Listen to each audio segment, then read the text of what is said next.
for joining us. We're going to jump in with the Kitsap Public Housing and Homeless Coalition here in just a second. So give me a second here to go ahead and get into this meeting. Let's see, what does this say here? Let me pull this over. It is telling me, it wants me to register to get in. So usually you go into a Zoom and it just lets you in. So I remember doing this last week. But unfortunately, you know, we're experiencing more hacking. We get attacked all the time, which is horrible. Let me go ahead and get us in here. All right.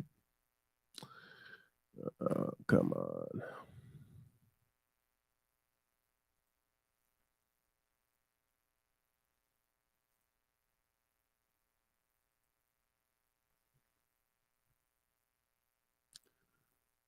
Oh boy. Sorry for the dead air, folks, but I am focused. I do promise. Keep sending me here. BG39.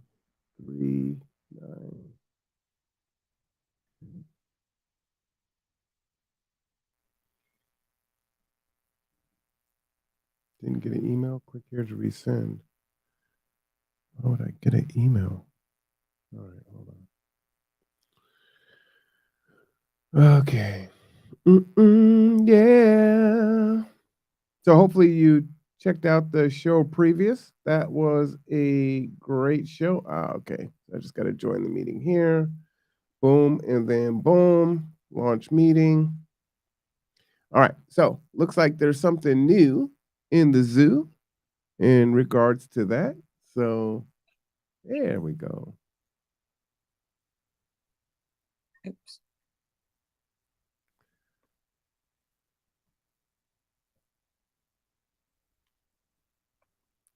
And there should be a presentation here.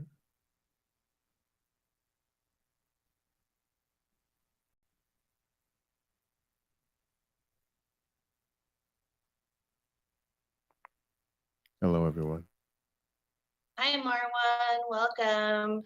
I didn't realize. I have the slide up today just to kind of give people some guidance instead of typing over and over again in the Zoom chat,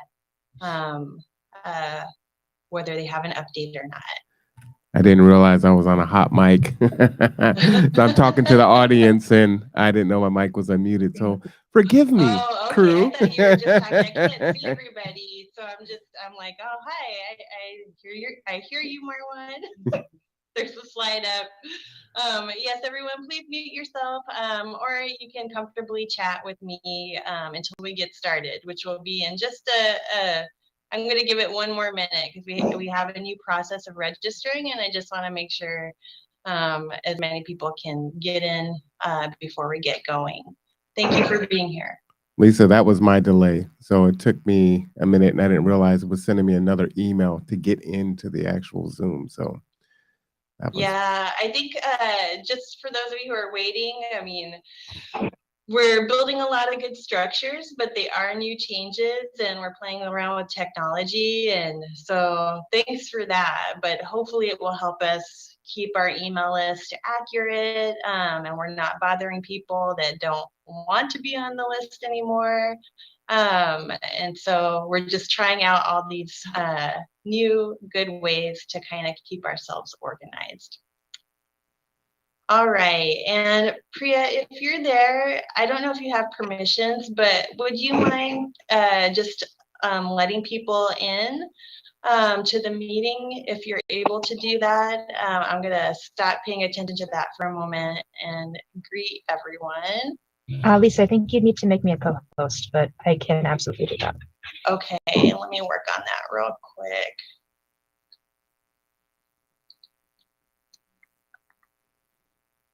And Lisa, if I may, if anyone is presenting today or wants to share their contact information out with the audience, if you don't mind putting that in the chat, then I will post it to ensure that all of Facebook, YouTube, and Twitch have your info. Thank you.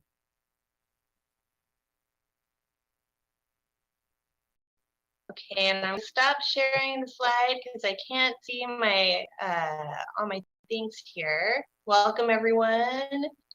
And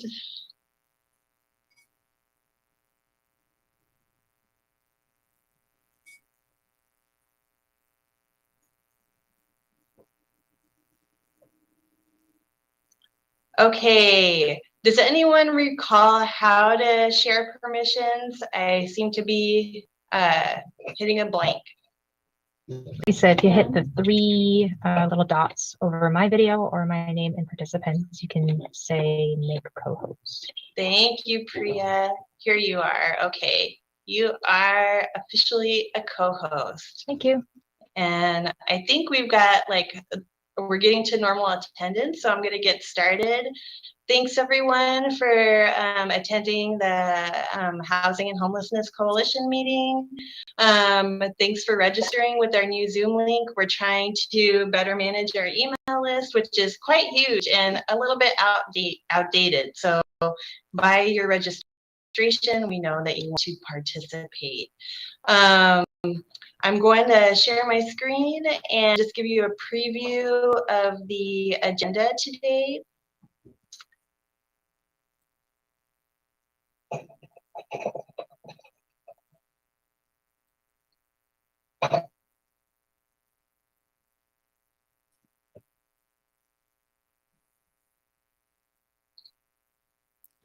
So Lisa will share her screen here momentarily. Okay, so we're going to go over the vision, mission, and values. I'm doing this because I think we have a lot of new members and it's important to keep our focus. So vision, every person in our community has a safe, decent, stable, and appropriate home. Our mission is that the Kitsap Housing and Homeless Coalition provides leadership to end homelessness through planning, coordination among social service providers, advocacy, and education. And our values, the coalition strives to carry out our mission with respect, commitment, compassion, integrity, and a willingness to change. You are being recorded by our friend and fellow coalition member, Marwan Cameron. He will post this video on his podcast, The Conduit, which you can find on YouTube. And just wanted to extend thanks and introduce our executive committee. So right now that's Cheryl Piercy is our chair who is on leave. I am the vice chair, Lisa Lechuga, and I'm serving in her stead. Priya Cherry is the secretary, and we are getting lots of great support from Matt Garrett at KCR, Bridget Glasspool at KMHS, Katie Sharp at Bremerton Housing Authority, Reef Wagner at Kitsap Mental Health, and Kirsten Jewell at Kitsap County. So I want to acknowledge and recognize this group of people that is carrying on the work to organize these meetings and the things that we do. I wanted us to get to know each other a little bit better. So when in the chat, I had people just put your favorite autumn beverage or treat so that we can know at least a little bit of more about each other outside of our organizational update. So thank you for sharing those. And before we get started, I just want to let you know that agency updates, which typically come at the start of the meeting, I've put those to the end because we have 3 presenters today. But before we do that, I'm going to stop sharing and share the meetings from last month. And I just need a couple of you to approve the meeting notes. So let me get those up. And these wonderful meeting notes, of course, are documented by our wonderful secretary, Priya Cherry.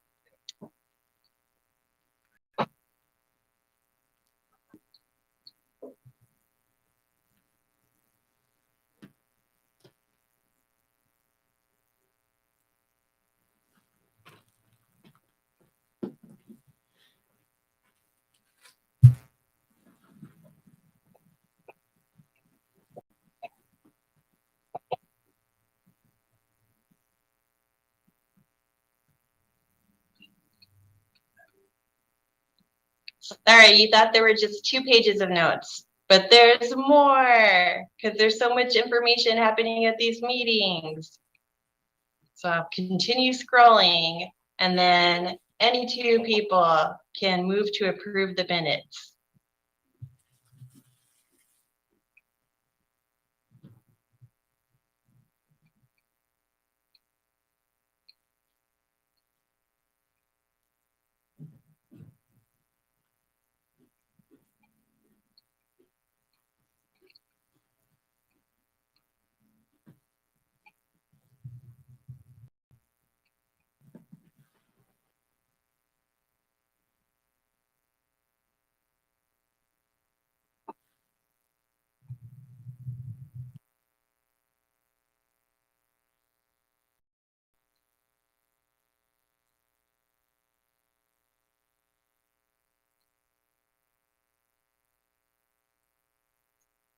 Lisa, are just waiting for a motion for someone to approve.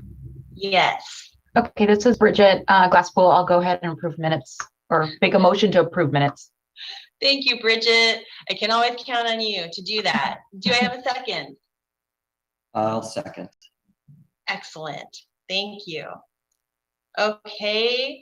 I just want to check in on our presenters because we have 3. Madeline from Fleet and Family, are you here? Yes, I am here. Great, thank you. I was just wondering though, if it would be possible to go second.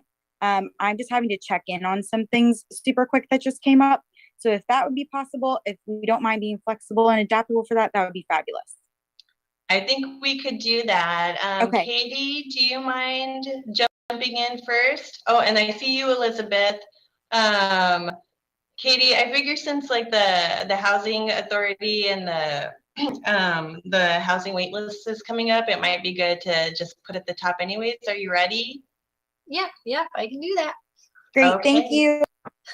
Thank you, Madeline. Thank you, Elizabeth. I'm glad that you're here too. And the floor is yours, Katie. All right. Hi, everybody. Katie Sharp here from Bremerton Housing Authority, and exciting things happening. We're opening another set of wait lists, this time for our public housing program. And this wait list will only be open from 7 a.m. to 3 p.m. on Tuesday, October 25th, so next Tuesday. So I want to share my screen and kind of share some findings we learned on the way through our new Rent Cafe system when we opened our wait lists in May. And again, these are different wait lists, and we're going to go over that. So.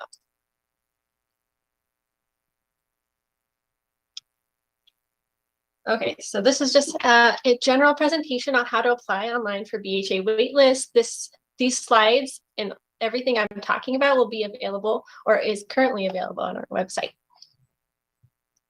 About me, I'm the communications manager here at Bremerton Housing Authority. I've been one of the major supports, and I'm actually one of the major technical supports when it comes to Rent Cafe right now.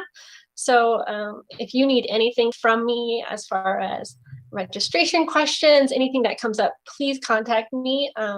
We know that this software isn't as clear sometimes. It's not as user-friendly sometimes.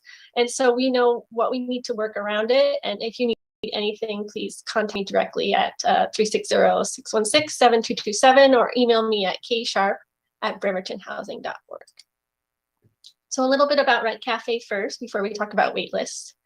It's the online portal that we introduced in April 2022 prior to opening our May 2022 waitlists for a whole week. It's the only way to submit applications for BHA waitlists now, and it requires users to register for an account with unique email and password before completing an application. Prior to this, we were doing an online waitlist, but it was just a simple online form. The security, it adds to the security of the system when we require an email and password, but we know that's a huge barrier, and we do our best to make sure everybody can apply and get signed up. So if anybody needs anything, we know the registration is almost the most difficult part, and I will talk about that more. It is available anytime, so even though the wait list is not open right now, we encourage everybody to register as soon as possible. And then waitlist applications are only available during waitlist openings. This time it's going to be October 25th. And it's after a user logs in. So it can't be you can register when you apply, but we recommend prior to, just to make sure you have an email and password when you're ready to go. And then when waitlists aren't open, users can still access their Rent Cafe account and update their contact information with BHA. So the challenges of registration, it's definitely the most difficult hurdle we found. We have over 4,000 people registered in Rent Cafe now. So it was a huge success. We got 2,500 and more on both our wait lists when we opened them in May. So it was a huge success because it was equal to how we were doing our wait list before. So it was really difficult to get the registration going though. So if any new people who aren't currently in Rent Cafe want to apply, we want everybody to support them in this registration process. And it requires access to a computer or a mobile device with internet browser. You have to create and have access to an active email address. And of course, it's a 10-character password, letters, numbers, and a symbol. And we recommend definitely putting that in memory, keeping it in a safe place and having access to it so that you can log in when you need it. And then there's some common errors that come up when registering. And we learned this through all of the registrations we did 6 months ago. So while registering, if a user receives an error saying their social security number is already in our system, this means that we already have their information on file. So all we have to do is connect their account with their information. So they have to have a registration code. So it will pop up automatically when they try to register, but in certain circumstances, it might not. So please call me directly and we can get that code. And then while registering, a user might enter their email address and it says, "Good news, it looks like you have an existing account." So this is a message we can't change. This is through our provider, Yardi. And it said, it's normally not good news. What happens is the email address is connected somewhere throughout the nation in another Rent Cafe in another organization, unless they actually do have an account with us. So the hard thing is that we can't tell why it says good news, your account already exists, unless it's through BHA. So because it's so important to get to apply, it's going to be important to either create a different email address, and if you do this prior to the waitlist opening, they can call us and we can kind of get it worked out. But the hard thing is, if you're under a time constraint, it's going to be easiest to just make a new email address. And that's the most frustrating. You already need one email address. We are acknowledging there might be a need for a second, but we can go through those questions when you have them. I think the biggest thing with this is that if it says good news and they don't have a BHA Rent Cafe account already, I would recommend just using a different email address and then we can fix it later.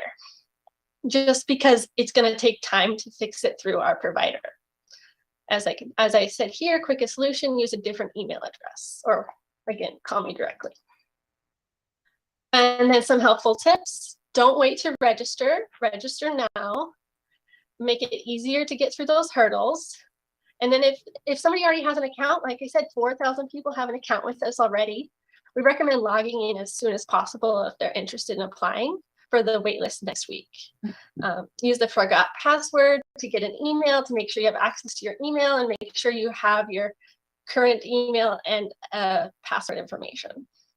And then keep it on hand so you can log in as soon as possible on the day of the opening. So here's the details for the opening. Again, all this information is on our website, and we can send emails out directly if you have contacts you would like training on this. We are very open to making sure everybody has this information. So the link to all the information is bremertonhousing.org/rentcafe. The waitlist opens on the 25th at 7 a.m., closes at 3 p.m. on the 25th. So yes, it's very different because it's only one day. So this is about public housing. This is not Section 8 vouchers. Bremerton Public Housing, 1-bedroom and 2-bedroom waitlists are opening, and there is limited availability for public housing.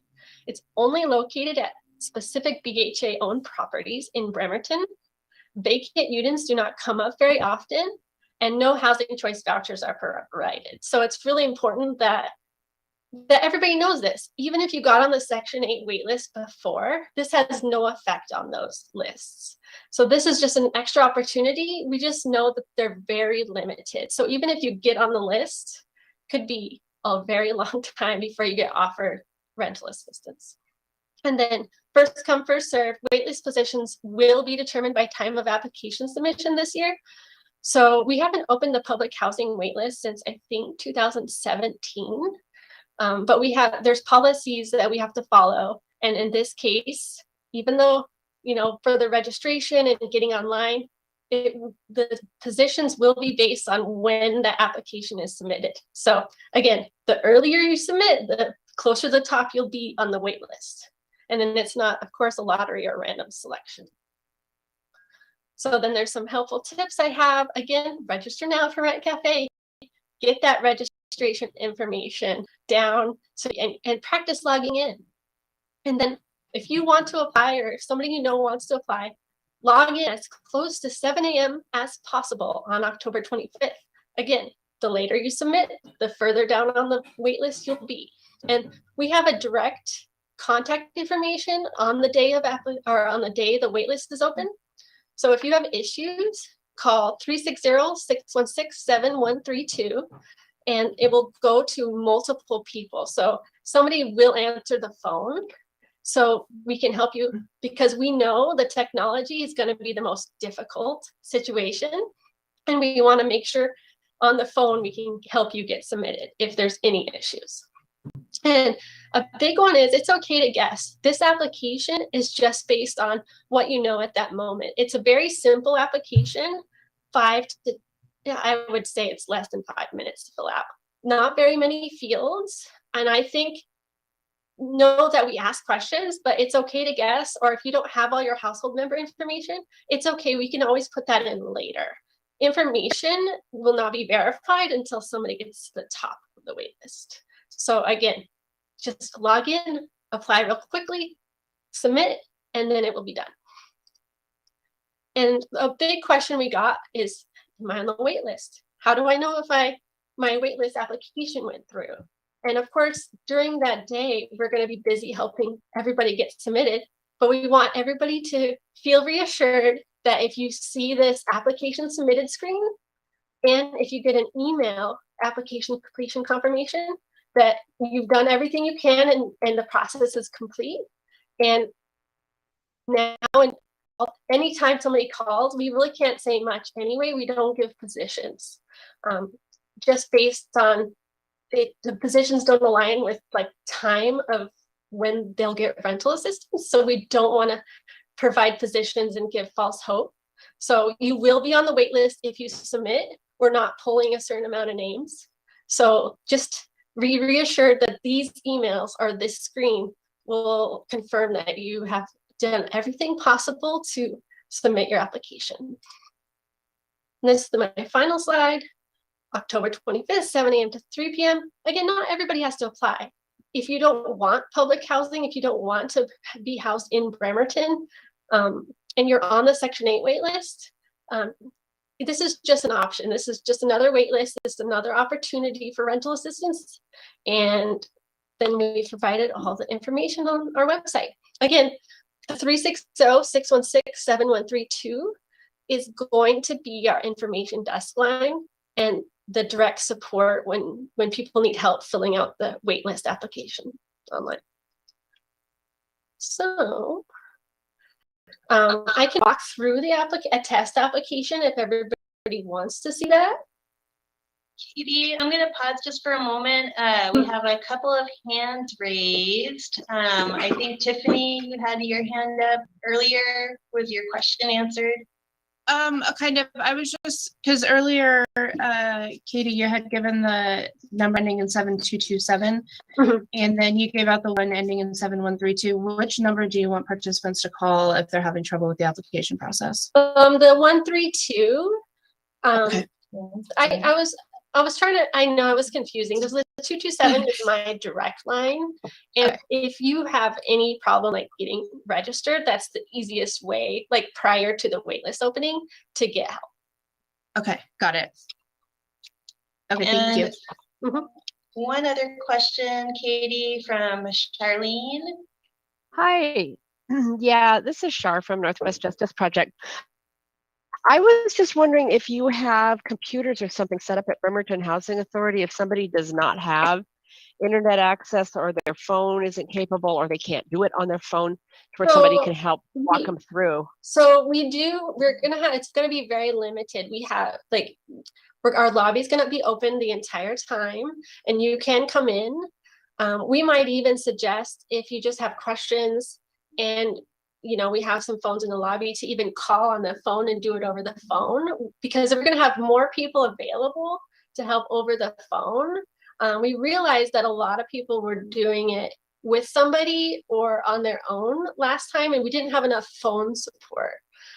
So we don't want to advertise that we have, just come in person. We want to make sure that, if somebody can find some resources, it's going to be hard because it's 7 a.m. The libraries aren't open at that time, but we wanted to give people an opportunity who work to apply early and get to closer to the top than open late. So there's a lot of decision making in that, and we will have we'll have our lobby, but also I didn't put it on here, but it's a good reminder. We do have a computer lab at our Summit building at Bay Vista that has, I think, 10 computers there. So again, we'll have some help there, but we'll have computers and internet access and you can access it from there. So I'll make sure to include that on our resources page. It is a computer lab. It's near Winco. Okay, and so people could pre-register there. Yep, pre-register there as well as apply. Okay. Yeah. Okay, great. Thank you. Yep. I don't see any more Zoom hands raised, but does anyone, if you have an additional question, please speak up now. Okay, Katie, if I think we have time if you want to demonstrate the application. Yeah, and I find this helpful, and I will post Marwan's recording as well on our website too, so you can go and reference it again. So I just wanted to walk real quick through kind of a test application. So let me put that up there.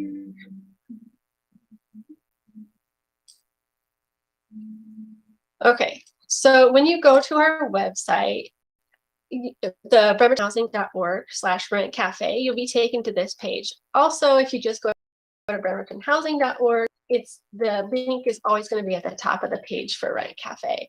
A lot of FAQs are here, a lot of links. I'm adding things every day. I'll probably add some more FAQs. If you go to volunteer and community resources, you can find all the flyers that we've created so far. We're planning to have the translations completed soon. We've exhausted our wait list, so this is why this one was kind of a quicker push than the last one. So we just want to make sure everybody has what they need to support this, especially being a date and time wait list. Okay, and so this is the website again, and there's many places you can go to just register or log in. I'm just going to use the left link here, and everybody will get to this page. And again, registration. If you click here to register, you'll have an option to choose 2 buttons. I have a registration code, or I do not have a registration code. If you don't know, I suggest always choosing I do not have a registration code. The registration codes was when we sent some letters originally, and so you might already know that your information's in our system. Again, if you click this, you find out we already have your social security number. It will populate a registration code for you. So you should not have to be concerned about which button to click. So I'm going to use a test account right now, just to let everybody know, this is just a made up name, and I just want to show you what it's like to register an account.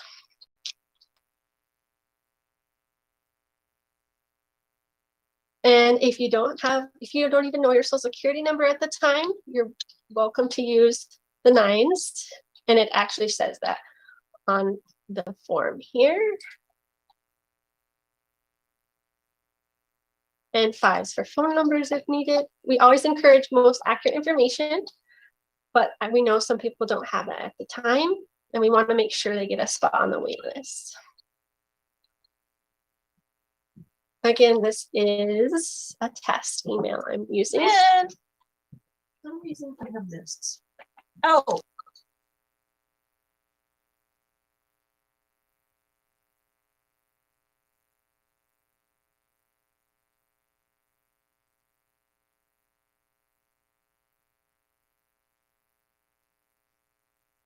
And I do have some tutorials on this as well as screenshots on our resources page. I got an error that says I did not put the 9s in correctly.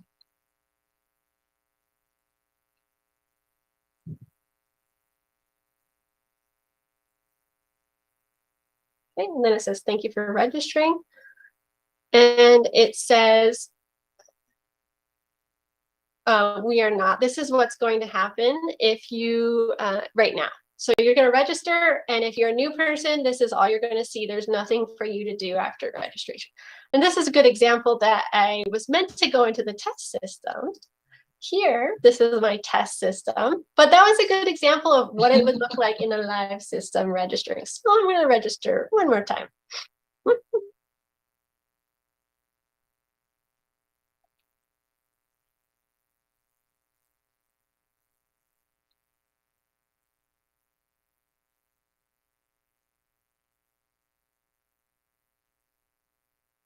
Thank you for your patience, everybody. I hope this is helpful.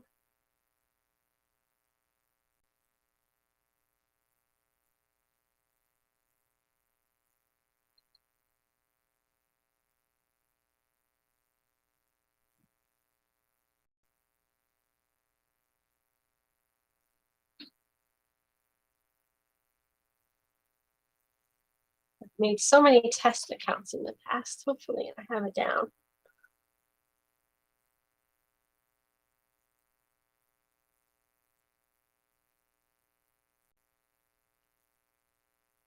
Okay, so as you saw, if you log in right now, this is all you'll see. And you'll see your profile with your information if you need to change your contact information. But just to be clear, I just logged into a test account. So this is exactly what you'll see when the waitlist opens, but this is not available to everybody right now. I just wanted to make sure everybody is aware that I'm just trying to show what the application actually looks like so we can prepare. The first step is picking a language. We have 15 here. So you pick your language, click next. Then you'll be greeted with this welcome to the online application page. I'm going to go ahead and zoom in here for everyone. So what's a welcome page? All you have to do is click next. You don't even have to enter your mailing address if you don't have one. Just click the box. I do not have a mailing address. Populates the email from when the account was created and the phone number.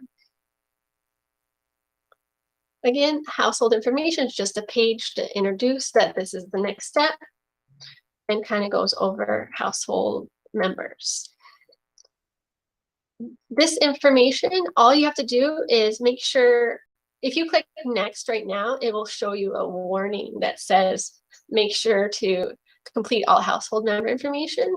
All it did was pull what I entered in my registration as the head of household, and it's making me confirm that information. So answer the required questions.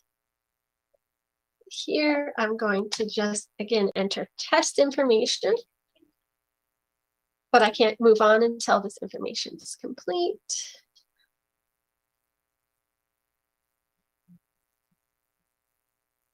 You have to, the drop-down menus here, you have to select something for every drop-down menu. You can't just select one option. Just to be clear, again, it won't let you move on or save until you do. So you have an option here to either just continue on or add household members.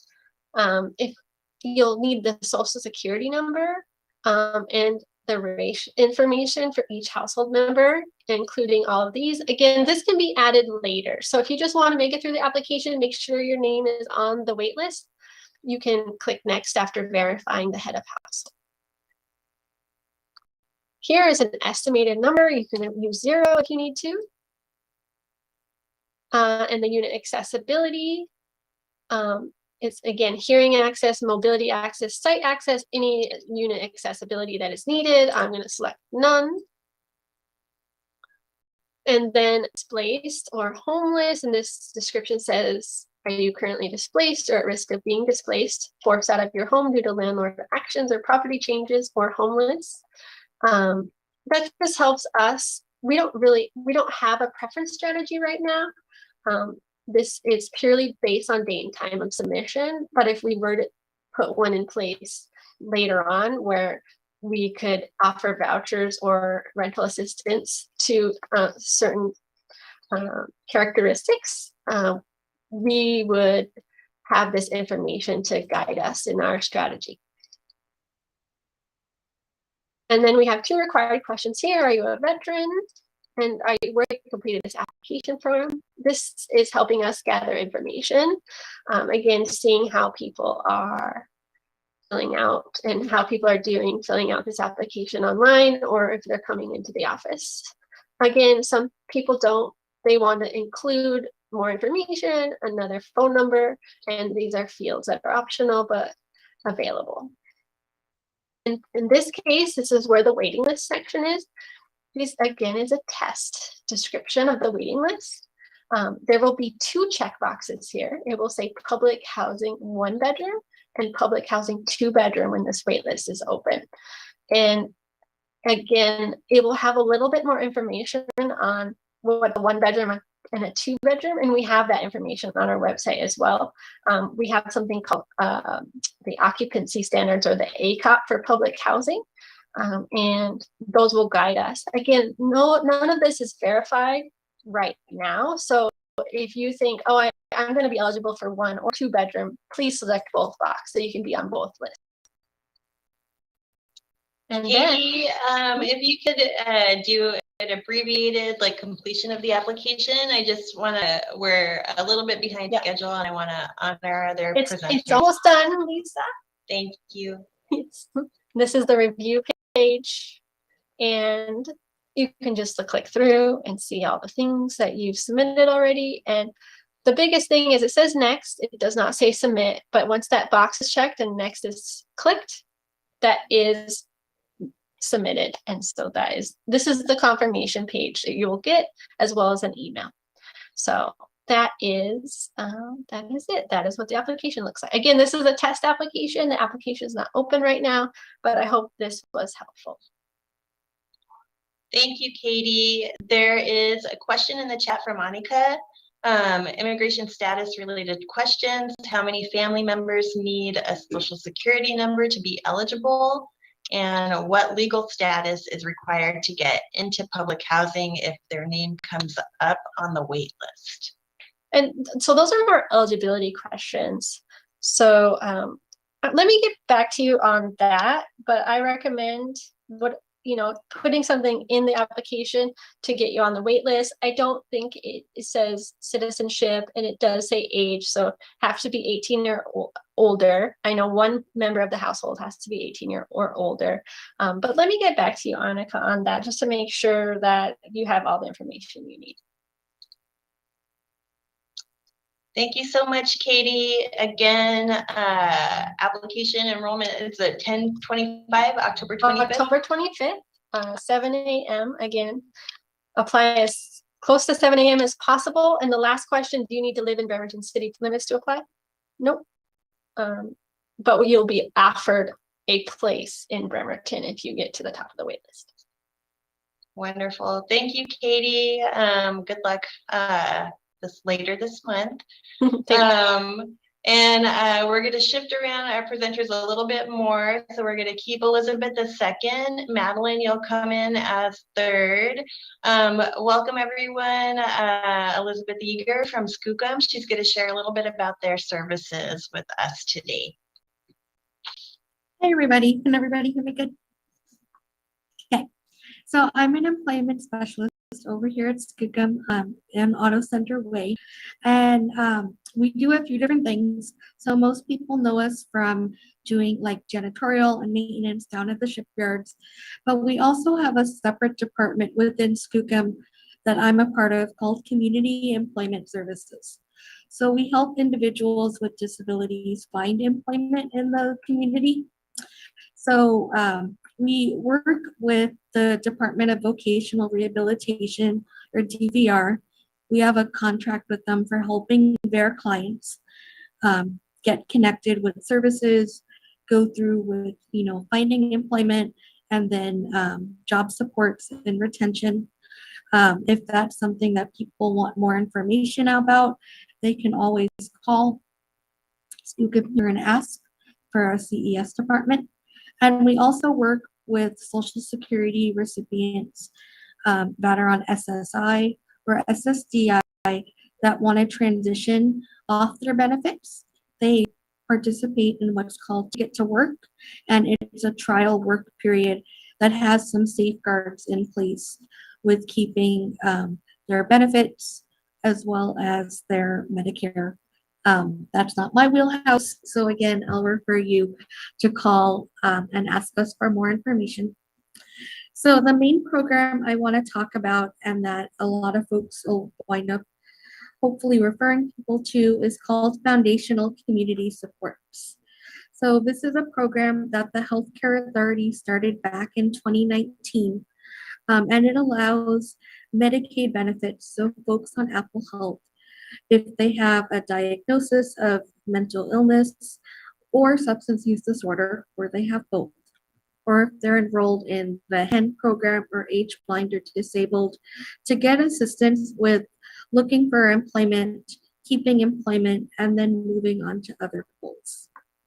So I'm gonna share my screen and show you our assessment application. We can do it in person with people. They can come in the office and ask. We can also do it over the phone. And it takes about 5 minutes to go through. Folks need to know their provider one number. If they don't, we are able to look it up, but they will need to know their social security number for that.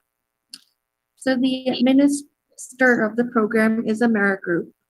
And then once we send in assessments to see if folks are eligible, it takes about 5 business days, give or take, to get an approval or a denial. And I'll talk about what happens if it does get denied. So sharing my screen. Before you get started with your screen presentation, Elizabeth, I just wanted to point out there's a question in chat from Janae. It says, do you work with those who want to keep their benefits but secure the income they are able to outside of it? So if that's for Social Security, we don't do what's called benefits planning, but we can refer folks to benefits planners. And then DVR has their own benefits planning in-house. But for folks with foundational community support, we refer them to the benefits planner that oversees Western Washington. Thank you. Yep.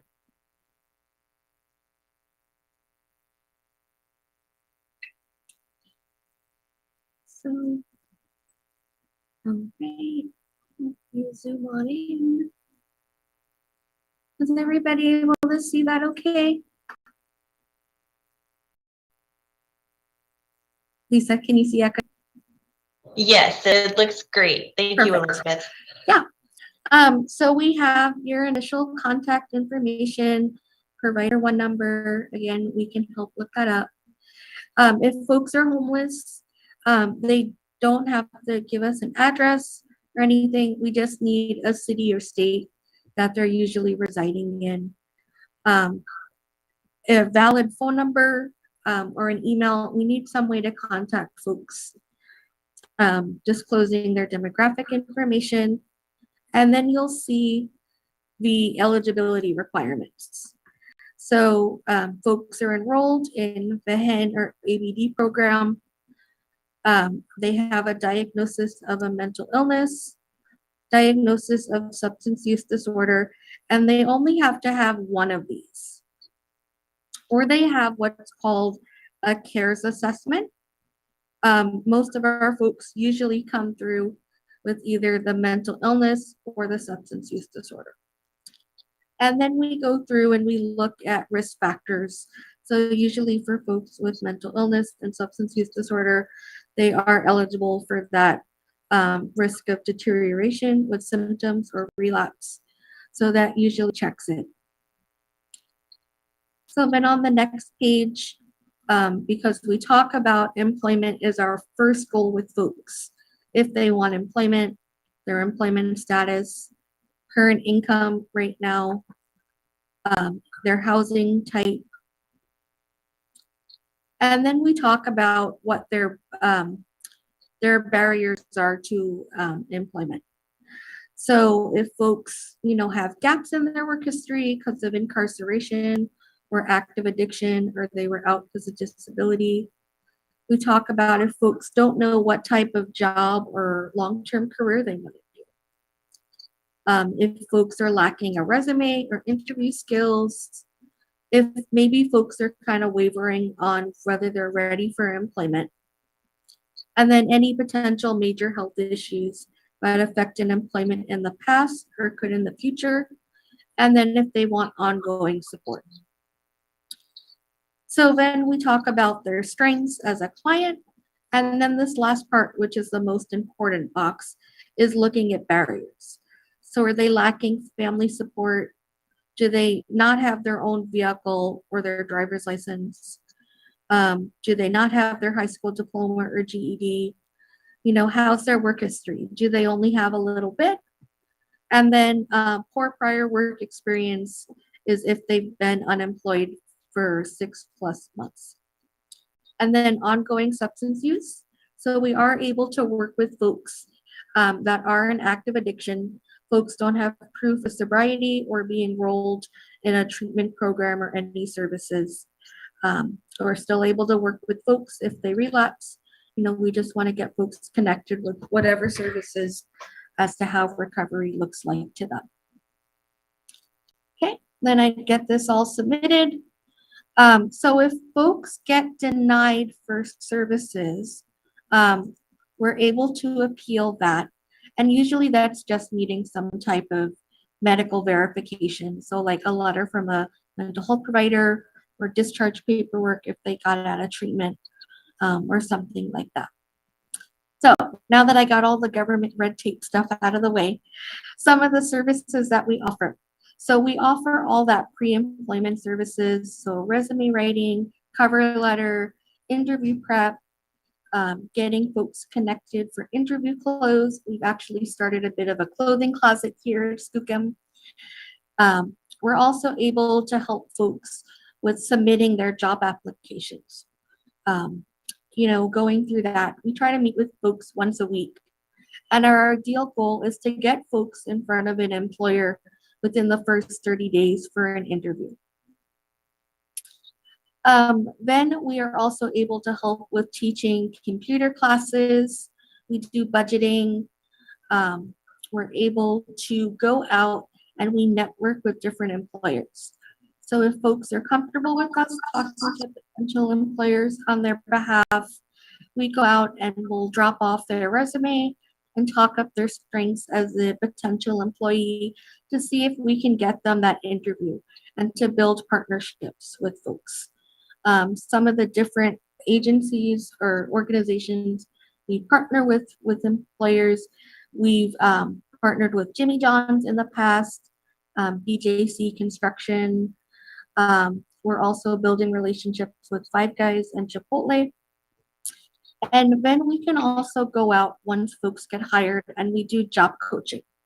So about one-on-one support if folks are having difficulty learning their job tasks, we can come down and work with them with the ideal goal of starting to transition off once they get comfortable with that process.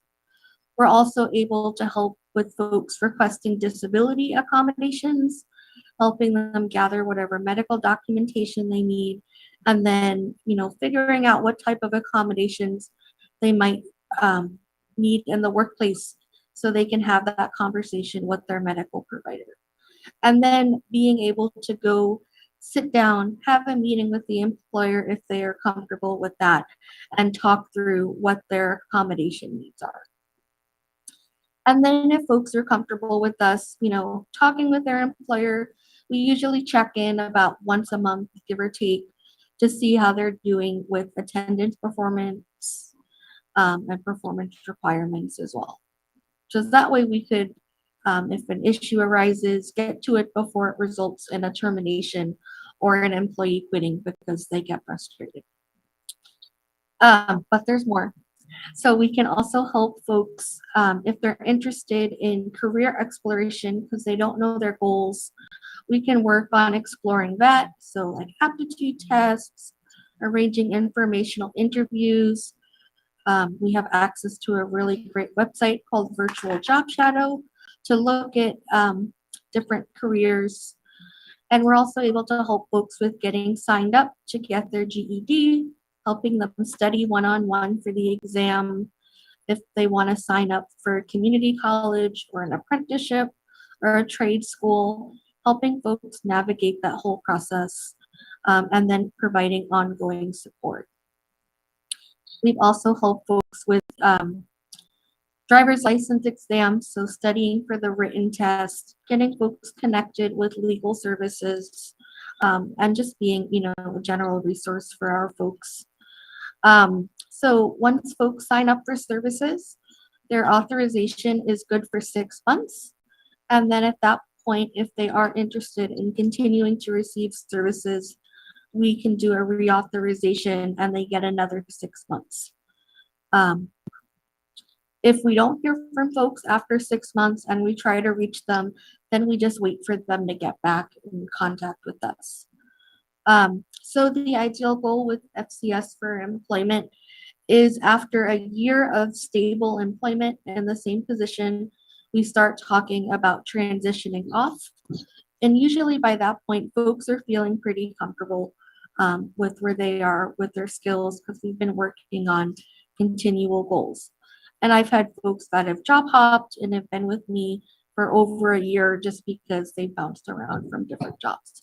So it does depend a bit on that, where they are with their employment history. Does anybody have any questions? Oh, and before I forget, so we serve Kitsap, Mason, Jefferson, and Column. Jefferson and Column are remote services only at that time, and we are able to meet clients in office. We can also go out and meet folks at the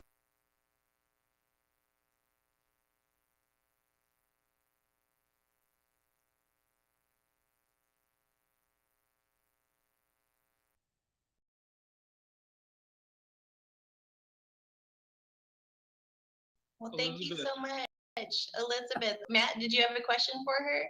Yeah, real quick. Do FCS housing qualified folks auto qualify for FCS employment? I do not believe so. I can check for you. I know it's usually a different process with what we're looking for barrier wise, but I can get back to you on that. Yep. Yeah, I am pretty sure that they don't auto qualify. Like they have to go through their own, they have to do the paperwork just like housing would have to do the paperwork. However, I think I've looked at both sets of paperwork enough to know that if they qualify for FCS housing, they are going to qualify for the other one. But that sounds about right from what I'm remembering. And it is a 5-minute application. We can do it over the phone with folks. They can come in the office.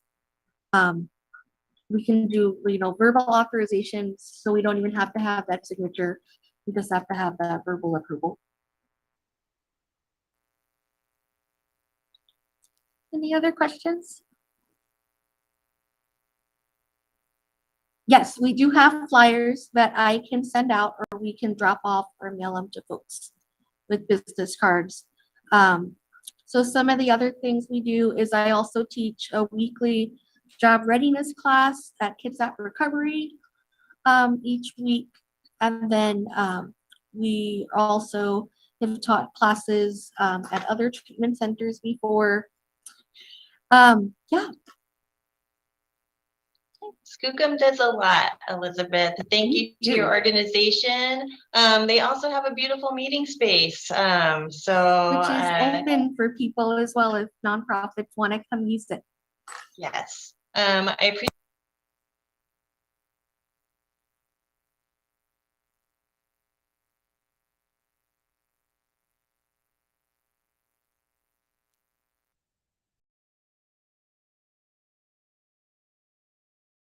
the yummy treats and beverages that people shared in chat to kind of like refresh your brain. And so hot cider from Liz. We've got hot cocoa with marshmallows. I'm hoping to make everyone hungry. Let's see. Wine. That's it. Excellent. Hot apple cider. Apple cider. Hot coffee with honey and cinnamon. Pumpkin muffins. Pumpkin spice latte. Caramel apple cider. Hot apple cider. Pumpkin spice latte. Chai latte or pumpkin spice. No favorite fall beverage from one of us. That's okay too. Chai with coconut milk. Dirty chai. I'm not sure what that is. It sounds edgy. Apple cider. Hot buttered rum. Yes. Spiked hot apple cider. Chai tea. Vanilla chai tea. Rather than having cold coffee or iced coffee, I should say hot coffee. Pear cider, apple cider, pumpkin spice. Oh, coffee with pumpkin spice creamer. Mint tea, decaf coffee, apple cider, and chai latte. Ooh, eggnog. And double Earl Grey tea. So that's just a preview of some of the yummy, cozy snacks that help us at this season to stay energized in whatever ways that we need. Thank you for sharing that. It's nice to know everyone a little bit more as humans. So on that note, Madeline, are you ready to share a little bit about Fleet and Family Services? Yes, good afternoon, everyone. Welcome. Thank you for being here. Yeah, of course. Thank you for having us. I'm here. I'm a victim advocate with Fleet and Family Support Center. And then I also have the two other victim advocates who serve with me. Miss Brenda is online, and so is Maureen, if you guys want to say hello. Hi, this is Brenda. Maureen just left for the day, so it is Brenda on, but hi. Hello. Just wanted to give you guys an opportunity, introduce those spaces for you all, but Fleet and Family Support Center is with the U.S. Navy. So we are a program that is serving active duty sailors and their families. So Fleet and Family Support Center is able to assist not only in prevention, but reaction services as well. So our prevention work is kind of what we call the work and family life side of our house. And that side of the house helps service member families with different things such as relocation, different items such as deployment readiness and mobilization support. We have an exceptional family member program as well. And those are just a few of some of our prevention works and things that we're able to do. We also have a family employment readiness program. That family employment readiness program allows family members to come in and get resume reviews, as well as do little mock interviews and things like that, and look for jobs that may be able to support them. So that's kind of what our work and family life side of the house does. So that more prevention work, social service side. And then we have what was called our clinical side, which is a little bit more reaction based, but also has some prevention classes in it as well. And so that's going to look like counseling and child counseling as well. We have our family advocacy program that focuses on domestic violence and child abuse. We have our PSBCY, which is problematic sexual behavior in children and youth program that happens. We also have deployed resiliency counselors, which means that we have individual counselors who actually deploy. And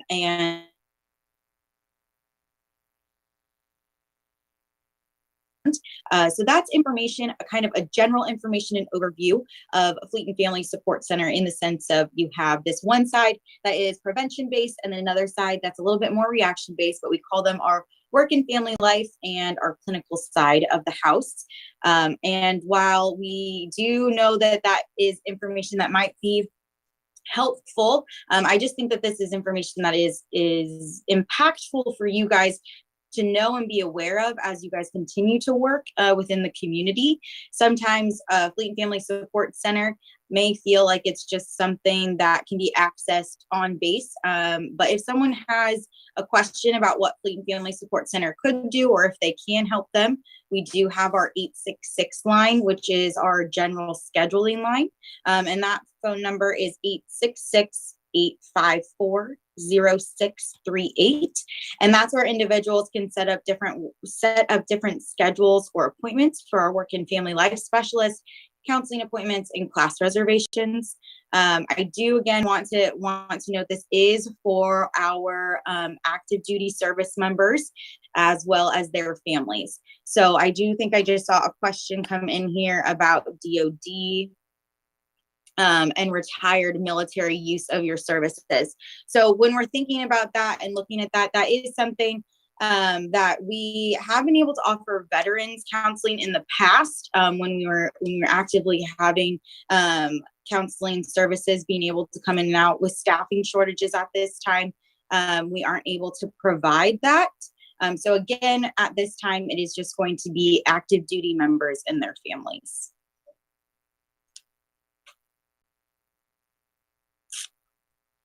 I'm just gonna check. Sorry, I'm on my phone because I need to check the chat, see if there's any other questions coming in here. I know that that was a super brief overview, but does anybody have any specific questions? Or Lisa, is there anything else you wanted me to touch on specifically? Or Brenda, anything you want to add?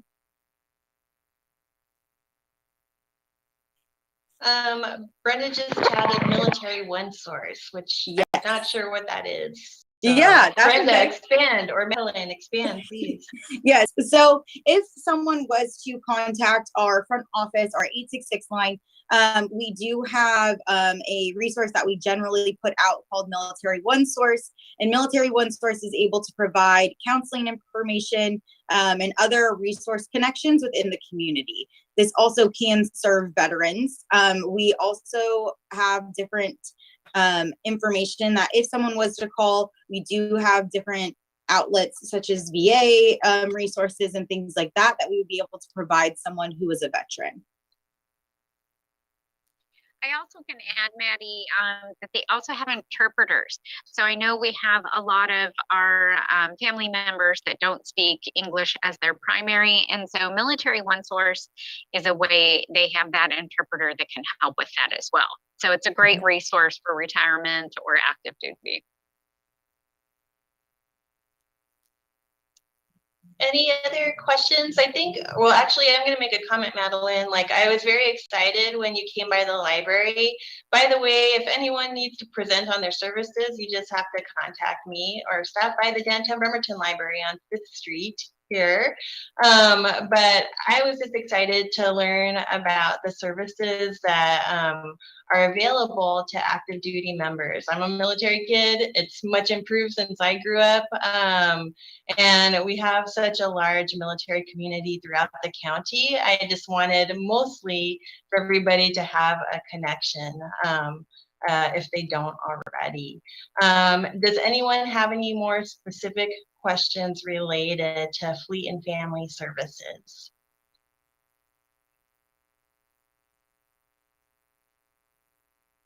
Okay, well, Madeline and team, I sure appreciate you visiting the coalition. You're welcome to come anytime, and just thank you for sharing about your services. Yeah, absolutely. And if anyone needs our pamphlets, this is what our like generic pamphlet looks like. Just go ahead and let Lisa know, and Lisa can get you in contact with me. But if you have any questions about anything else we can do, we're more than happy to provide that offline connection. We're excited to be working and being able to share about what Fleet and Family Sports Center can do. So thanks for setting this up. I appreciate it. Thanks, Madeline. Okay. I am going to shift over to Kirsten Jewell. Do you have any updates, or I guess this is like your slot to share any county updates? You've got the stage, and also I know that you've kind of been investigating Project Connect. If you could just share a little bit about what's going on in your world, hence ours. Thanks, everybody, and hello. I always appreciate having a little time on the agenda to share what we're doing at the county. I have a couple of things to talk about today. The first is, as you all know, the county has been working very hard on remodeling a building that used to be a fitness center in Port Orchard on Mile Hill Drive. And we are going to be having an open house for the community next Wednesday, October 26th, from 5:30 to 7:30. Everybody is invited. People can come in and get a self-guided tour. You can do a self-guided tour. Yeah, you'll be able to talk to the architect, the Department of Community Development, Commissioner Garrido, the Rescue Mission, Miss Community Health, Agape, a whole bunch of service providers that will be providing services in partnership out of that building when it opens next year. And we're very excited. It's kind of a pre-view of the building because we haven't done any of the construction work on it yet. So it's sort of like, this is what we have now. And then we'll have another big event when it's all ready for people to actually use it as a shelter. And we'll have a big show it off. Here's the after photo of the building. So everybody is invited. There will be no formal presentations. It's really just a chance to come and walk around and check it all out.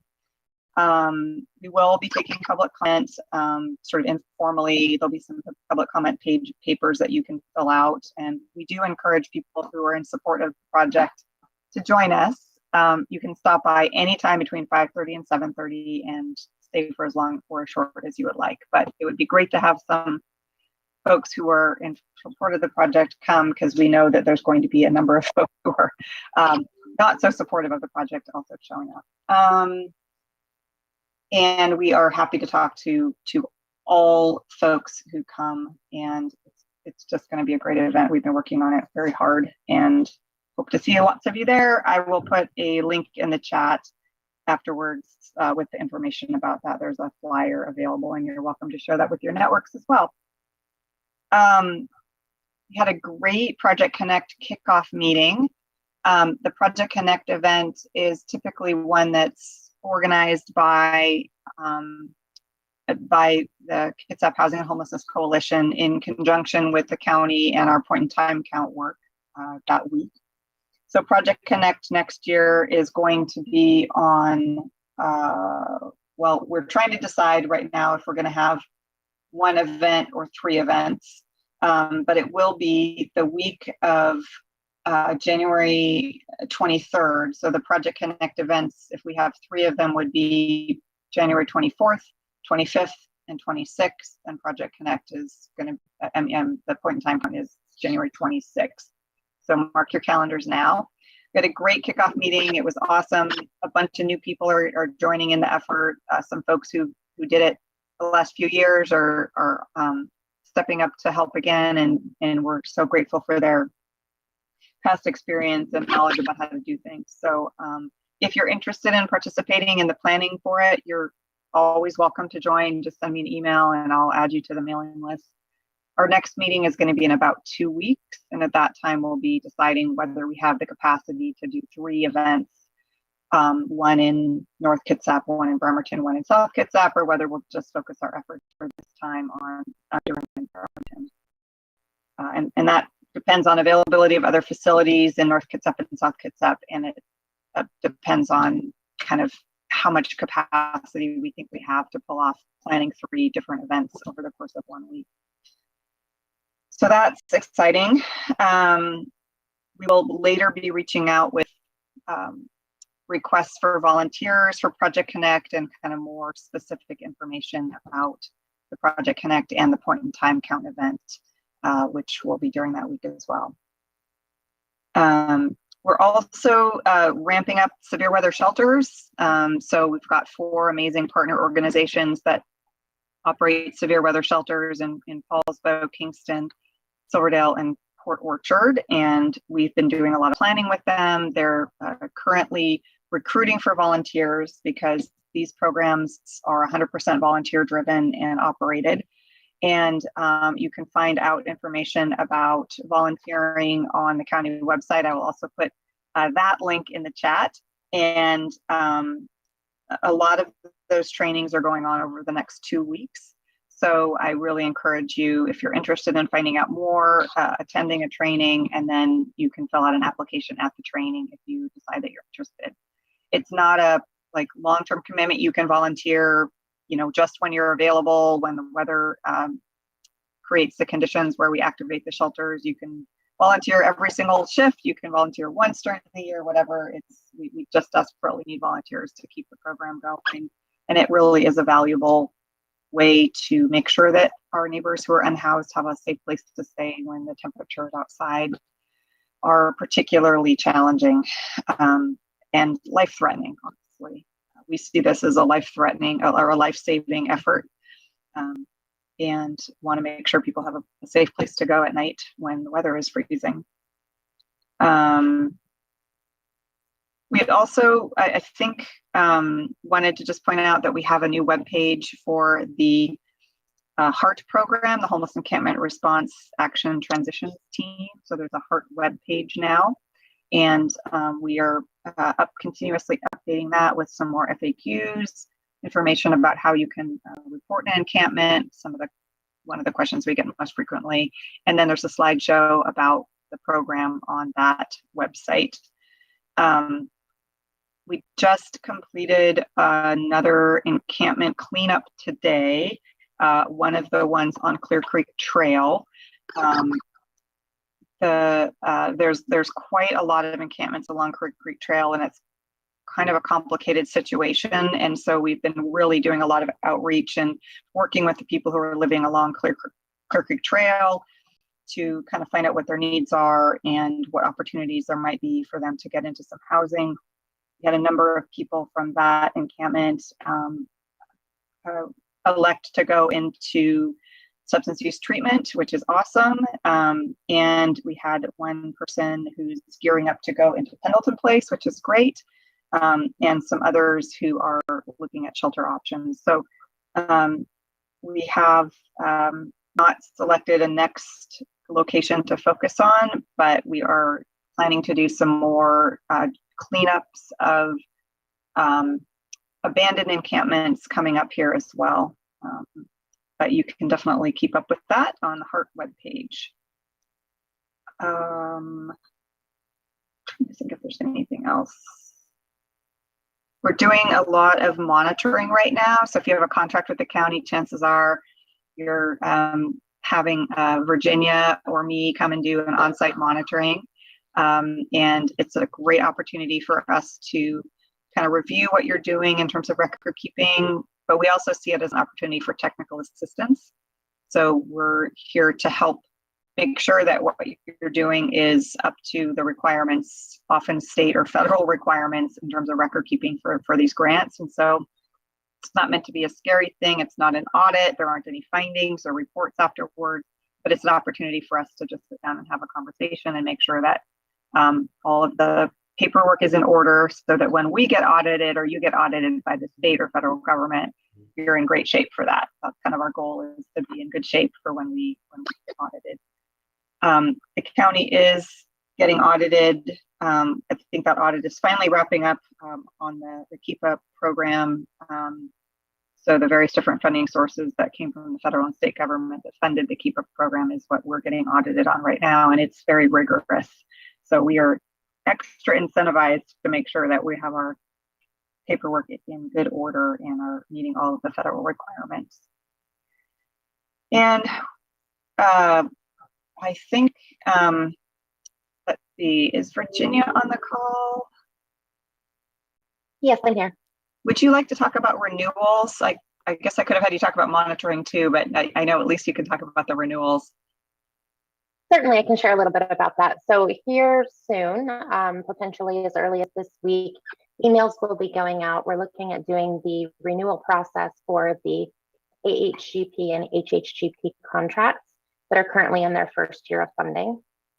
So that email will be coming out to all of our contractors very soon. I don't have an exact date for you, unfortunately. The turnaround time on that is going to be fairly quick. We're looking at about a week and a half, 2 weeks time to go to the Cognito link that will be included and to just provide us with some information. At this point, we don't know exactly how much funding will be available for next year. So we're looking at finalizing those numbers. And those Cognito forms will be an opportunity for you to talk about the spending that you've done to date and how you anticipate that to change next year, so that we can identify the need moving forward with the next year of funding.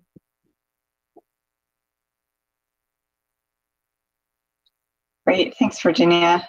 Are there any questions for us at this point? I know we always tend to just give you a fire hose of information and want to make sure that there's an opportunity for people to ask questions if they have questions. I know you're putting a link in the chat, Kirsten, but what is the date and time of that open house, just verbally?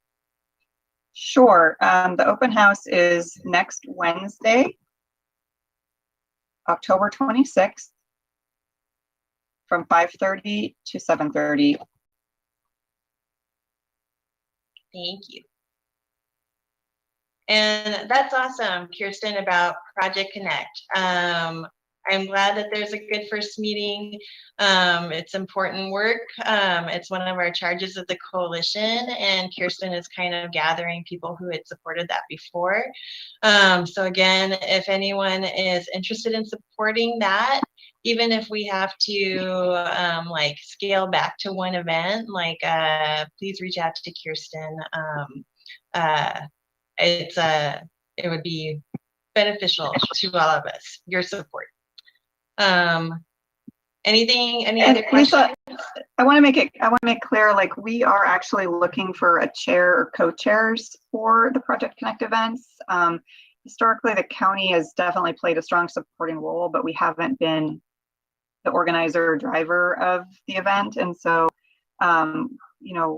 we didn't really talk a lot about that in our first meeting, but we are hoping that a couple of people will step forward and be willing to kind of co-chair the event planning group and just take on making sure it's all coming together the way it's supposed to. There's a lot of great information about the way we've done it in the past. There's, a lot of historical knowledge. And there's also a lot of details to wrangle. So it'd be great if there's one or two people who would be willing to take that on. So if that sounds like something you're interested in, please drop me a line and love to have you join the group. Thank you, Kirsten. Any other questions at this point? And I will keep dropping links in the chat as I look up the information for y'all.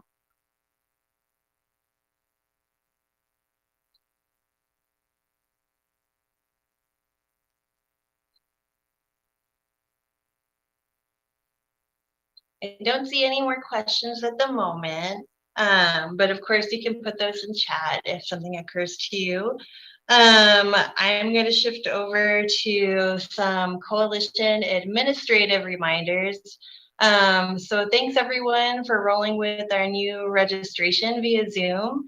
And thanks for those who didn't know about that and needed the Outlook invite, and for coming a little bit late when I sent that.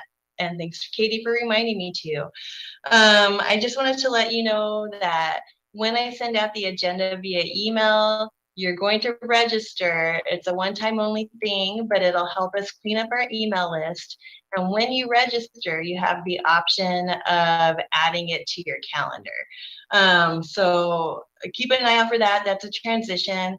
As you all probably know at this point, we're working on infrastructure and trying to get ourselves a bit more organized and capable of communicating more efficiently to you. I want to remind everyone that even though I send out the invite, we have a contact email that I prefer that you send to. I get about 200 emails a day, and so it's nice to like discern the coalition emails from my work email. And the contact for us is admin@kitsap.hhc.org. It's always on the agenda. You can see it at the bottom of the first page. We also are starting to send out a regular mailing list, thanks to Katie Sharp. So any updates that you send related to your organization or just community information that you feel like would be relevant to the coalition, please subscribe. Well, one, send it to the admin email, and then subscribe to the newsletter, and we will get that out to you on a regular basis. That way you can be informed of what is going on in the community. The next item I wanted to share is we did do a poll last month's meeting about whether to meet in person.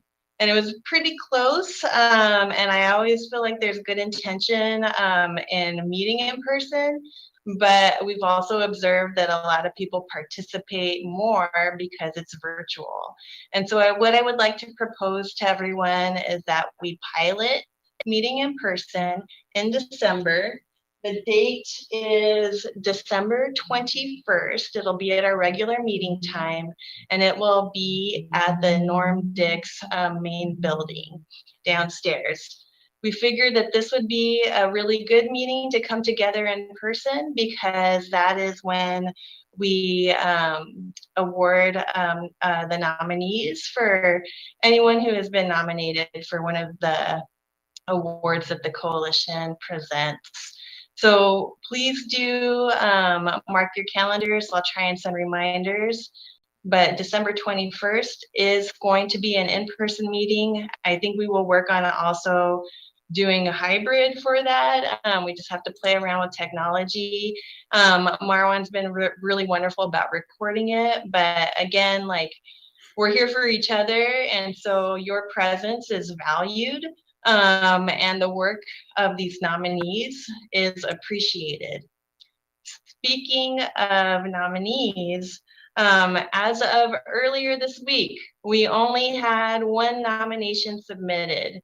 And so as a coalition member, I ask you to please nominate some of the good people that you work with that support housing and services for those that are living unsheltered. The only way we can recognize each other is by recognizing each other. So please do submit nominations. There's a lot of good people, even at this meeting, and I just want us to appreciate each other. And then in the agenda, you have the link to the nomination form, and that is due October 31st, Halloween. And also, it's our executive committee nominations. This one, you don't submit a form. You're going to email that admin@kitsap.hhc.org by October 31st. For our chair, our vice chair, and our secretary positions. And then I'm just going to assume that the amazing executive team that is supporting me currently will be there to support whoever is serving in these roles. But please do participate in both of these. Your input matters, and the recognition of each other for sure matters. I can't think of any other updates. I'm gonna just to the coalition executive team. Is there anything that I'm forgetting that would be good to share with the coalition? I just checked, Lisa. I did want to shout out, we now have 4 nominations. All so right. A few people have just filled it out. So keep that momentum going, and hopefully we can get a lot more. We want more than 4. It's better than 1, but hopefully we can get some more. But I did want to shout out for those who just filled it out. Thank you. Yes, so please do that. Like there's about 50, or there were 50 of us earlier, and that's just a portion of all the people that are providing services for housing and homelessness. The other thing that I wanted to share out, I had a couple of queries regarding the free meal schedule. Currently, the spring edition is up to date. On the Kitsap Homelessness and Housing website, you can see the most recent edition of the free meal plan. It's actually, if you scroll down to the bottom of the homepage, it's there.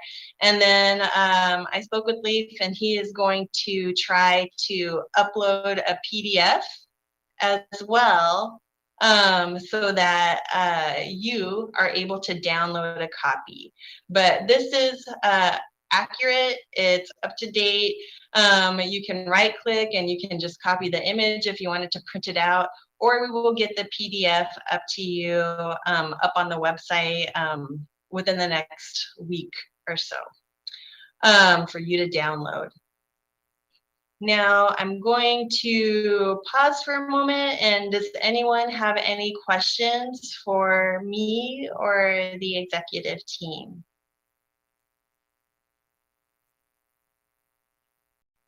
Okay. Then it's time for agency updates. And I think as I was looking through chat earlier, Jeff Coughlin, you had one update to share. I'm going to start with you if that's all right.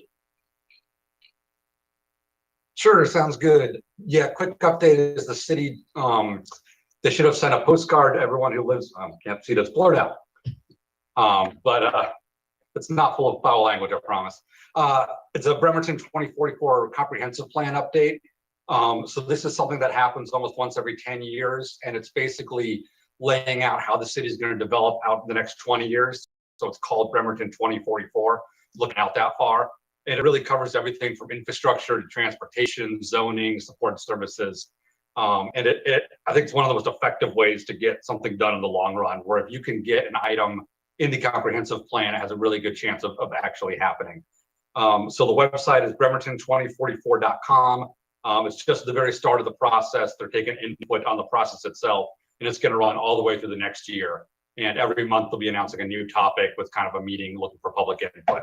So just pass that word on and get people to speak up and give input on that.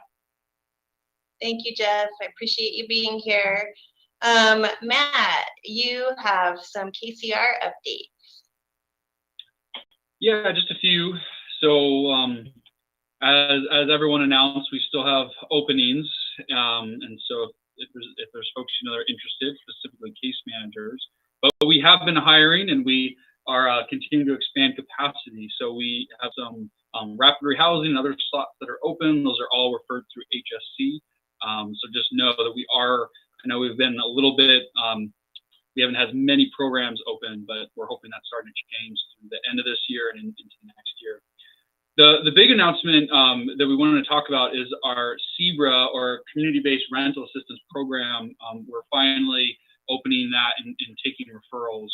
And we definitely thank you for those. There's been a lot of folks that have been asking about this, and it's kind of a reconfiguration of another program funded through the BHASO. And so we appreciate the patience. So the first is this program is for folks that are under 50% area median income. They have to have a documented behavioral health issue. They need to be qualified for some type of long-term care. That can be through FCS or another agency's long-term kind of case management services, and then have a demonstrated need for rental assistance. This is a great program. It's a PSH program, so it's a permanent supportive housing. So it's essentially similar to a housing choice voucher in the sense they get permanent rent assistance. And the trick though is it's funded through, eventually through the healthcare authorities. So the priority is for folks exiting inpatient care, specifically either state facilities or local inpatient units. behavioral health units. And so that's our kind of number one priority. The folks don't have to have that as an eligibility, but that's our kind of mandate to serve those folks. And that's what we're prioritizing the next kind of 2 months is we're doing outreach and accepting referrals for folks that are exiting inpatient. So if you're working with those folks, they need to get through Housing Solutions Center. The referrals still come through coordinated entry. Or if you're working with someone that's already been seen by Housing Solutions Center, definitely email HSC or Jasmine Castorena to make sure that we're aware that they are exiting inpatient and you would like them to be considered. Just so everyone knows, PSH programs do not move quickly. So we'll have maybe 12-ish, maybe 15 at the most, depending on the rent slots per year. So that's not a lot. And since it's permanent, once folks are on it, it doesn't move a lot. So we'll have a little bit of movement right now as we're opening up the program. But it's definitely not a huge program, small numbers. It's a great program, but there won't be a huge number of slots ongoing. But definitely if you're working with this population, let us know kind of in this initial period. Any questions about that before I get off? All right, thanks, team. Thanks, Matt.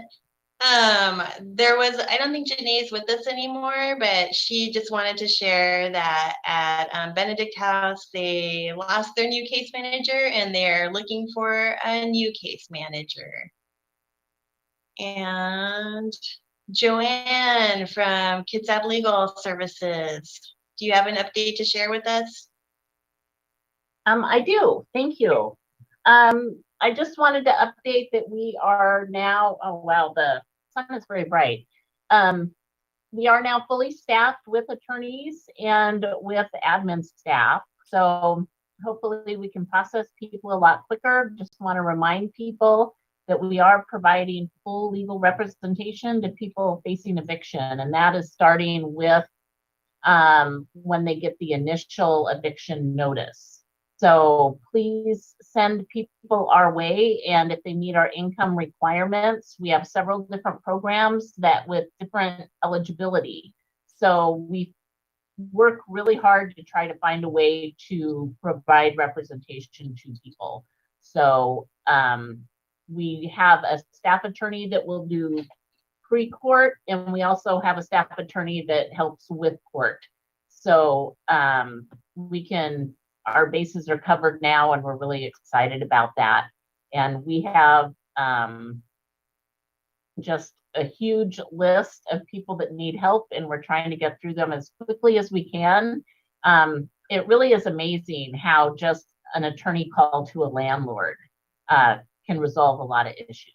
So, this doesn't have to be a long drawn out thing. It can be, just as quick as a phone call or a letter, and we can resolve things. So I'll put our organization's contact information in the chat, and please reach out and we can certainly talk to you about the different services that we provide in the legal realm. Thanks, Joanne. Maybe it's your power. You're just an effective phone caller. You can make the difference. All right, Dion, do you want to share a little bit about the Kitsap County Human Rights Council conference? Yeah, I'll be happy to. The theme this year is "This is Home, Our Bodies, Our Communities, Our Planet." And there's a huge focus on homelessness and housing. And we're hoping to have a lot of presentations that focus on that need here in Kitsap County. The RFP should be coming out in the next week and will be available on the Council for Human Rights website. And I'll also send it out responding to a previous email to this group so that everyone has it there as well. And presentations will be in the afternoon. There'll be roughly 1 hour presentations. So if anybody would like to present, we'd love to have you there. Thank you, Dion. Marwan, you want to share your update with the group? Sure. How's everyone doing? On Wednesday, the 26th from 10 to 2, we are having a workshop. Now, every fourth Wednesday, we do have our pancake breakfast, but this particular Wednesday, we're asking everyone to come out, and we're going to have a discussion about ML King. Many of you have already RSVP'd, and we appreciate that. We want to get an accurate head count to make sure that we have plenty of food for everyone. So please check the chat there. Thank you. Thank you, Marwan. And bear with me, I'm scrolling through the chat, trying to make sure I'm not missing anything. Danielle from PCHS, your turn. Hi. Hopefully my internet connection is okay and I don't break up too much.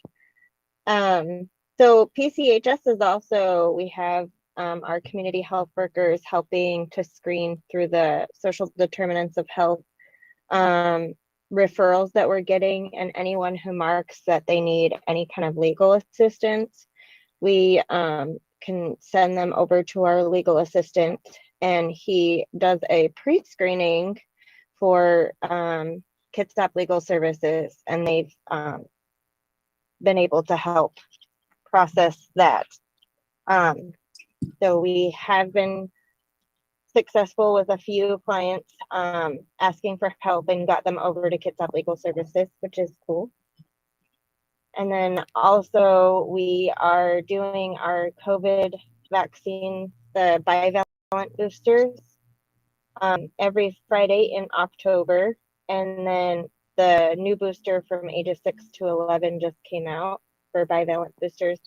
So we'll be able to offer bivalent boosters for ages 6 and up, and then just the primary series for ages 6 months to 5 years. And that's for every Friday, 9 to 3 at our Gateway Center. And then in November and December, it will just be twice a month. That is all I can think about right now. Thank you, Danielle. Jason, you had some updates to share. Yeah, really quick updates. So there is an event, the Whole Health Day event for veterans is this Friday from 9 to 3:30 at the VA in Silverdale. So we'll be there. I believe Rick Becker with the county will be there. I'm not entirely sure who else will be there, but if you know any veterans, that could be a good event. We are still offering memory screenings here at Kitsap County Aging and Long-Term Care for adults 16 and older. So anyone interested, just give us a call and we can make that happen. I'll post our main phone number there too. We are also still hiring for our in our Medicaid case management unit. So if you know anyone interested, send them to Kitsap County's website, and we've got a lot of jobs posted there. And last update, we are currently providing overview presentations for our Senior Information and Assistance Program. So if any of you have any interest in one of those, give us a call or give me an email and we can kind of work that out. And I actually have a quick question for Danielle. We met with your Sheba team not too long ago at PCHS, and they mentioned something about flu vaccines as well. Is that part of these events, or is it just COVID? The Friday events are just COVID. So we did have a couple high dose flu vaccine events that we were doing in our clinics. Those passed, and then we're trying to do a couple events like with the schools for their staff and the library for their staff. That's all we've got set up so far, but I don't have any flu outreach just for the general public anymore at the moment. Appreciate it. Danielle, like you had mentioned the library, are you guys doing like boosters at that event for the library, or is it just flu shots? They're going to be boosters and flu shots. And I did send a link out to your HR, and they're supposed to get it out to you guys to schedule so that we can make sure we have enough. Okay, I will keep an eye out for that. Thank you. Okay, you're welcome. All right. I think that is it for all of our updates. Unless you have an update to share, raise your hand now, speak up. Okay, I will say that we will meet next on November 16th at our regular meeting time virtually. And then we in December will pilot meeting in person to celebrate those that have been nominated and awarded by the Kitsap Homeless and Housing Coalition. Please do mark your calendars to be in person at Norm Dix to celebrate the good work that is done by you. That is it. Thank you, everyone. Katie and I are going to stay on the call for a chat. I appreciate you being here, and we'll talk to you soon. Thanks so much, Lisa. You're doing such an awesome job keeping this organization going and improving it. I can't thank you enough. And Katie, you've been so amazing to just help get our technology all sorted out and keep us better in touch. So I just want to appreciate both of you very, very much. Thank you. It takes many brains.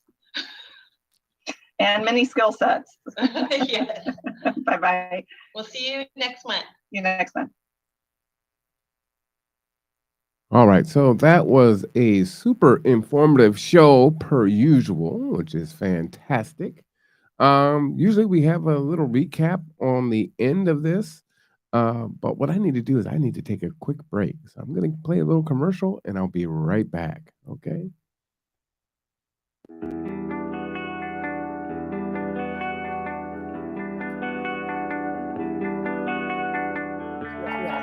We can do it for projects that exist, and we can do it for new construction.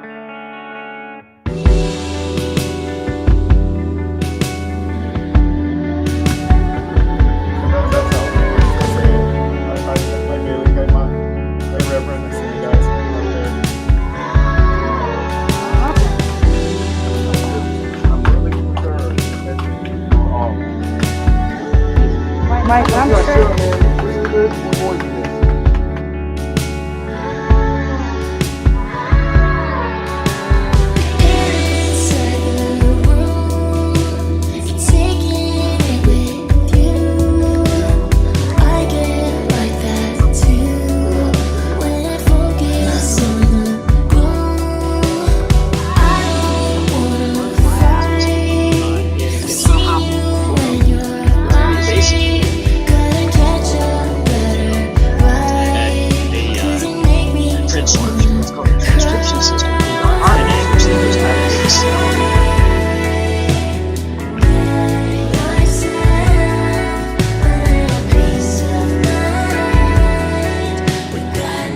You have to contort themselves to fit in your organization. So we go.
Really?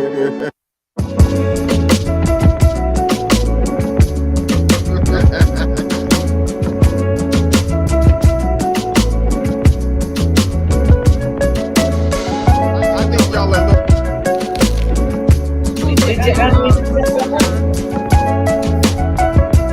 Excuse me? Oh, yeah. All right, well, who are they? You got to introduce them. You can't just have strangers on the camera. We're just to get the system back running. So they're IT? Yeah. Wow, I think y'all are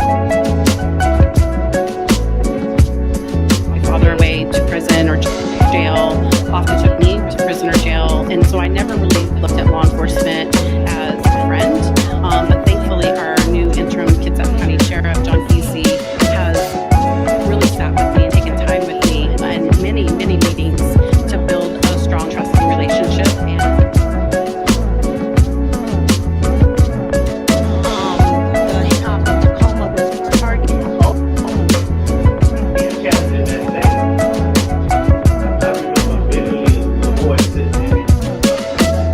And they wanted to date my little sisters.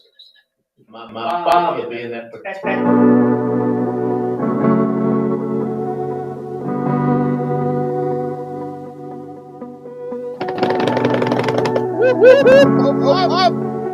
All right.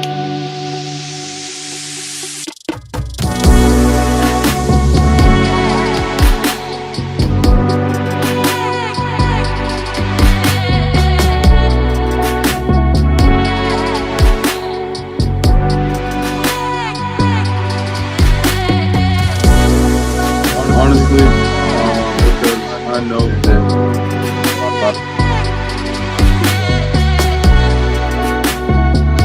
we can make bigger decisions in their life, bigger.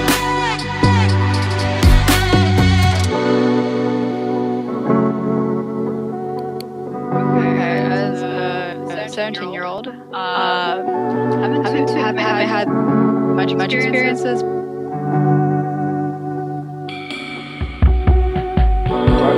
Yeah. It's actually better than right. Because we put it all together, it's swishy. No worries, there's still challenges for you. Tell us something that you've been dating or learning, one thing you enjoyed this summer. There's a little activity page in that booklet. Tell us how it went, drop it off at your local branch,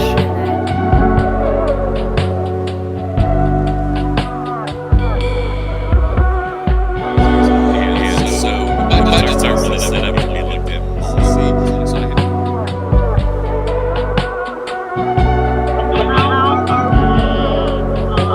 Building what I call emergency relationship.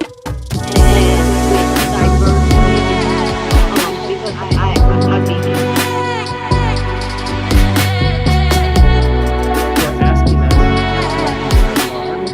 These are very, very specialized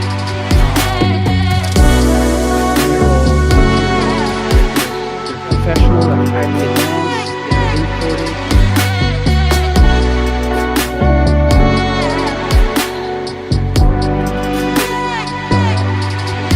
Having not only active studies that actually matter and meet the needs, but also that people are participating because it makes sense to them, right? So this is really the big vision.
Yeah, so Ready for Rent, which is the 6th education program for veterans, just to learn more about preparing their credit, looking at the credit reports, how to talk to them.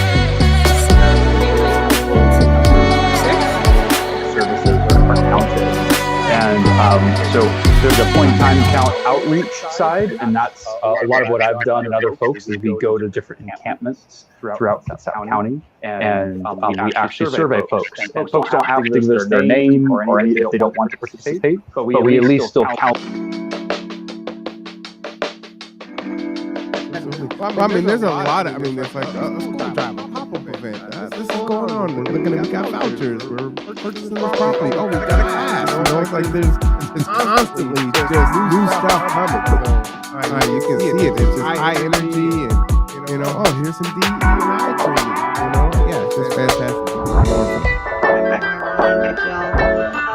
Yeah, I'm trying to think. Time goes by so fast and so much happens. It's sort of thinking about what's happened in the last month about that program. And I'm glad I heard that you guys got to share while I was on vacation. You got to share at the state.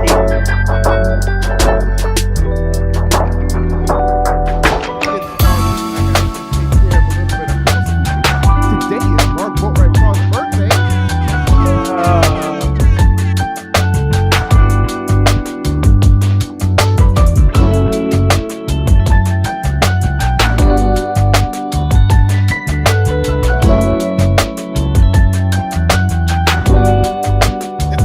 I got some dead beavers in the back room too, so bring them out. Come too. All right, now this is devolving into something else. Enjoy your weekend. See you Saturday.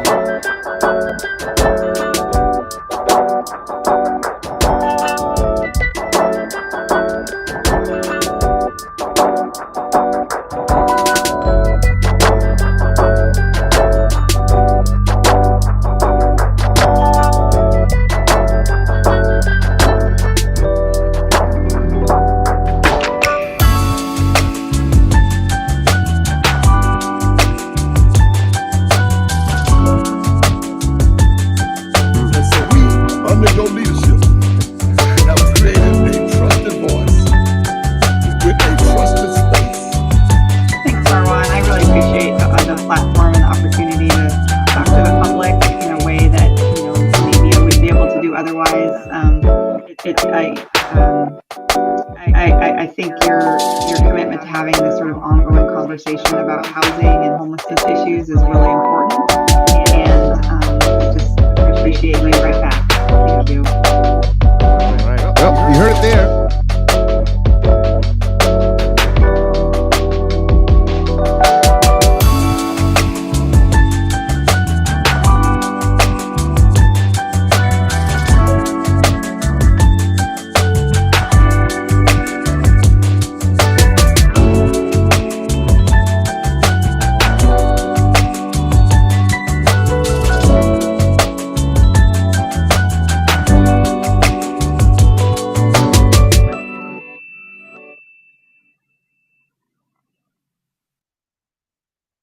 All right, we are back.